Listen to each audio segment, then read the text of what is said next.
I think when I look at who I want to bring into this organization, I'm looking for individuals who are naturally inquisitive and critical thinkers. I want people to challenge the status quo at Donaldson. We need to continue to get better in everything we do. Finding the right people to do that is the most important step to continuously challenging that status quo. You know, when I went to school, I was thinking about how do I get a job? And one thing that really drew me to Donaldson is its continuity. Donaldson's been around for over 100 years. Donaldson is very focused on what does the future look like, and I think Donaldson is well positioned regardless of what that future looks like. Whether that's an electrification, whether that's hydrogen, whatever those future technology needs are, Donaldson has filtration solutions to service all of those needs.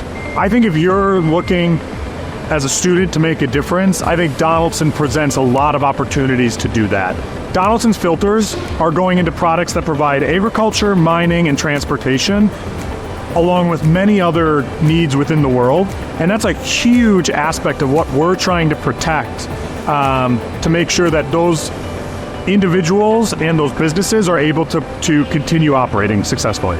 Not only in its products, but also in its operations, Donaldson is extremely focused on sustainability. As a global company, we have opportunities all over the place, and if people are interested in those, we want them to take advantage of them.